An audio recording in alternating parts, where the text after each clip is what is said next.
Hi everybody, Si here. I'm one of the team that's organising Halton Rocks 2020, and this is the first of a lot of content that's going to be coming your way over the coming days and weeks as we begin to reveal the lineup for Halton Rocks 2020. We knew before we did each interview we'd need like a little introduction segment, so the team said to me, look, we've got a little bit of budget, lockdown measures are eased, you can drive to places now, where do you want to film? And I said, I've always had this ambition that I'd love to introduce artists from the shadow of a baby gate. So we're here at the baby gate. It's a bucket list item tick for me, and I'm really excited.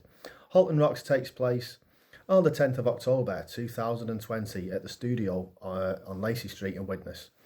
So we're going to give to you a video interview with each act, or as many as we can. Some of the acts, not everybody's got Zoom or Skype or whatever software you want to use.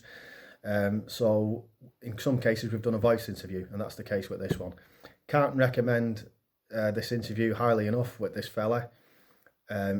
He's a great musician. He's a long-standing musician on the music scene, and apart from just being a great guitarist, great blues guitarist, country guitarist, and he's going to be great to watch on the night. He gives a great interview just because he's been around for a long time and he's got a lot of really good points of view and opinions and stuff to say about music and life in general. So I had a great time doing this. So without any further ado, let's get on with it and reveal the first act to appear at Halton Rocks 2020. Steady Rolling Man, also known as Chris Jackson. Chris, thank you very much for joining us today for a talk about Halton Rocks and for saying yes to doing Halton Rocks.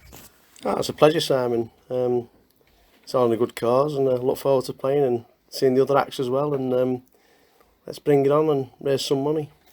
Absolutely, mate. That's what it's all about. We're going to raise good money for charity, and as you've alluded to there, there's lots of good acts to watch, and we'll be revealing those over the coming days. You're appearing at Halton Rocks 2020 as the Steady Rolling Man. I know there's a bit of a story behind that. What can you tell us about your act? I'm just going to be playing some blues and some folk acoustic music, and I was in a duo called Steady Rolling Men, so I just thought we'll go out as this as Steady Rolling Man. Good shout, mate, and we're looking forward to it. I know this is kind of like your latest incarnation, if I may, but you've been around the music scene for a really good while. I've got an idea in my head of numerous bands I think you've been in, but I won't embarrass myself by getting any wrong. So tell us the story, Chris, about me. I know you're a long-standing member of the music scene. How did it all start? What's your story? Who have you appeared in? What's the music scene, the Widnes music scene story been for you?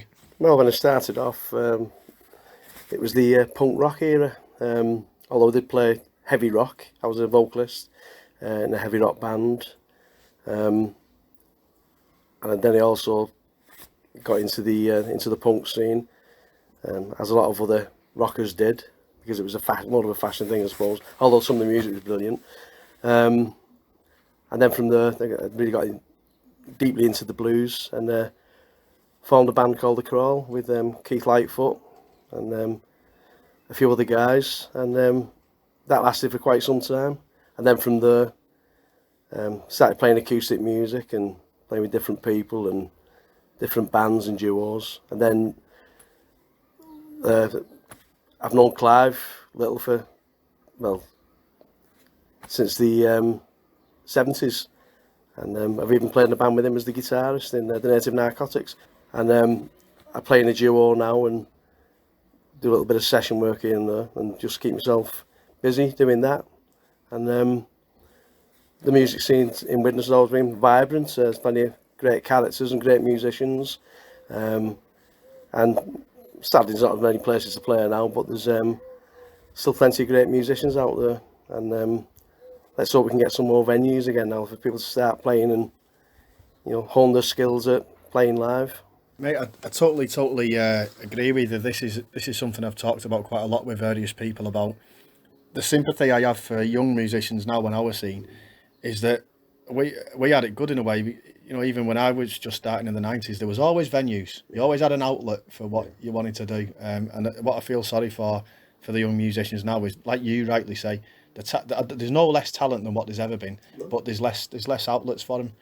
And it was interesting to hear you talk about your story there, because I don't know, I've maybe associated with you 6 or 7 years, something like that, possibly longer, and I sort of I know what a great country guitarist, blues guitarist. I know your style, how much funk there is in it, how much when you play acoustically as well. But it was interesting to hear that you actually started off quite heavy and quite punk, and I didn't know that. So, what was the evolution there? Was it what you were listening to that your taste changed, or the way that you wanted to play the guitar changed? What was the evolution there? Well, yeah, when I was at school, we used to, on a Tuesday night, we used to all be excited, all our friends who were into the music, just to see the old grey whistle test. So you've seen all the different styles on that. But I grew up listening to Dylan, the Stones, the Beatles, because that's what my mum and dad used to play in the house. But then when the old grey whistle test came on, you've seen all the different styles. Anything John Martin, who actually think he's one of the best acoustic guitar players and songwriters and singers around. To Led Zeppelin, all the heavy rock stuff. Yeah, my taste really very eclectic, and influences you when you're playing. And yeah, I started off as a vocalist. I wanted to be like Robert Plant and Paul Rodgers, but then I started having a few guitar lessons and really got into guitar. But Dr. Feelgood was one of my influences as well. So I thought, let's start learning the harmonica and do some blues stuff. And with them, they were quite punky, so it all kind of melted in together really. And then as you get older, your tastes change a bit, and the venues become different. Lately I've been playing a lot of wine bars and cafes in Manchester and surrounding areas. So it just evolves, I suppose. And getting back to the venues for the younger people now, it was always pubs, so all the pubs have all closed down. I've been turned into nurseries. Like even the Appleton Arms, where my daughter Jessica, she was in a band, and that was where she played one of her first gigs. And even that's gone now. It's sad. The Vic, we used to play there every other week. The Crawl used to play at the market. We'd play one week, and Don't Panic Dance would play the week after, and that was the Loftus Brothers. That was their band. So there's a rich tapestry of venues to play, and all different kinds of music. But sadly, it's changed a lot. But the talent's still there. But it's just getting the outlets, as you say. And like you say, your musical output, you're a collage of all your influences, and that's a common theme, I think, probably for every musician. But I think you were being influenced in an era when there was a rich source of really good material to come from. And like you say, I think like everyone's influenced by the record collection that you have in the house, off your parents and whatever. But you also talked about the old grey whistle test, and it's interesting because I really got into the old grey whistle test, but retrospectively, of course, because I know it started, say, in the 70s through to the early 80s, maybe mid-80s. Yeah. So I don't really have like a memory of it. So I discovered it after the fact. I discovered it, you mentioned Clive. I discovered it with Clive, having nights drinking bottles of whiskey and just putting on. I got the box set, and and that exposed me to people like, now you mentioned John Martin. I got into John Martin because of the old grey whistle test, and like the Edgar Winterstein trio and Hocus Pocus and all that. This music I wouldn't have been exposed to without that. But you were sort of being influenced in real time at the time. Do you think that all of that really seeped into what you do? Yeah, definitely. It's and it's been with me ever since. But it does. It sticks with you. When you, like you say, even now, you've had the box set. Well, I still watch them now, and I still play the old records, but I play new stuff as well. There's some great new bands out there. But yeah, once you get them influences, they stick with you, And it does, and it comes through in your music, and I think we're all just a collage of our influences. We move on to another subject because I'm talking to quite a lot of artists at the moment in the build-up for Halton Rocks.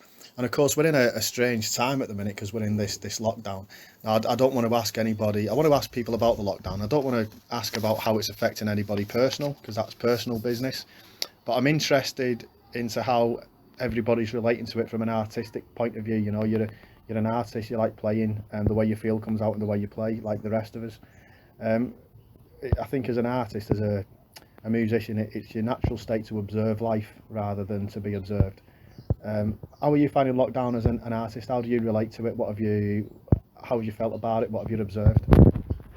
Well, there's a lot of social media now, and so that's changed a lot from when I was younger. But me personally, it's not changed my situation much because I work in a nursing home anyway, part time. So life's just coming on for me. But there's the other side of it where people going on about mental health and all that, and people are stuck in. I get that. It must be hard. But regarding playing and stuff, at least there's more time for practice, and directing practice makes perfect. So I'm very, very fortunate in so much that, touch wood, God forbid, and as far as I know, neither myself or friends or family have contracted it. And I don't suffer with mental health when I'm in isolation. So I'm grateful. I know how fortunate I am. Others not so much, and it's been a struggle.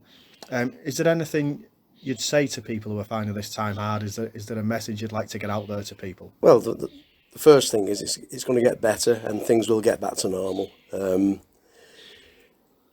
if anyone is struggling, at least we have got social media now. I mean, people are not as isolated as they used to be, and there's the great things like Skype and all that stuff. Although I'm not that technically minded, I'll be quite honest with you. But no one should be too lonely. There's always someone at the end of the phone that you can speak to. So if anyone is struggling, there's people out there that can help you. As I say, I've spoken to a couple of artists who will be appearing at Halton Rocks in October, God willing. And they've said something similar to yourself about, make sure you talk to people, and that's the message I'm hearing over and over is communicate. But I think you'd also make a very good point there that things will get better. Yeah, they will. And Tom Moore, who's rightfully so popular at the minute, I think that's been his consistent message all the way through. Today might be dark, but it's going to get better. It's got to. So I'd like to turn back to Halton Rocks for a moment as well, if I may. And like I say, every year we get so many artists volunteering to do this and saying yes to doing it, and we're so grateful for that because nobody's getting paid. This is not for profit, and people don't hesitate to support us and to get involved in what we do. So first of all, thanks to you for doing it, and for the benefit of our listeners, why would you say Halton Rocks is important? No, with the money you raise and what you use it for, is children with disabilities, and you take them on holidays and days out and stuff, and that, which is it's really admirable. But also the thing is, it gives the families a chance for some respite, and respite is just as important as the other side of what you're doing, because these people are under a lot of pressure, and I see it firsthand sometimes with some of my friends and that what they have to go through looking after people. So it's a real worthy cause that I'll do it every year I can from now on. So it's a worthy cause, and it's good that all these people are doing it, and a lot of them have done it year after year and all that. So that's how I feel about it.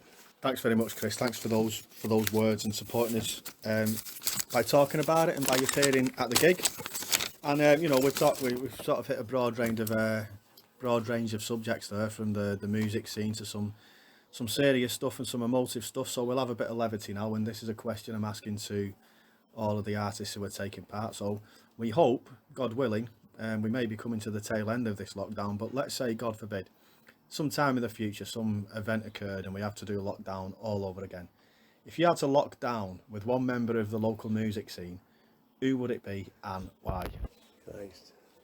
Well, it'd probably be my friend Henry who we're playing a duo with, because we get on really well, but we need to practice a bit more, so I just do some practice with him and learn more songs. Failing that, probably Clive, but there again, maybe not, because I know Clive really well. How you do? I mean, I go back with Clive a long way, and you go back even longer. And lockdown, I mean, I know Clive doesn't mind us talking about him, and he doesn't mind people talking, because he loves the stories. Yeah. And lockdown with Clive would certainly be at least interesting. But a man's eyes can only handle so much nudity, can't they, Chris? So you're probably safe to go with Henry. So Chris, that was a great chat. Thank you so much for that.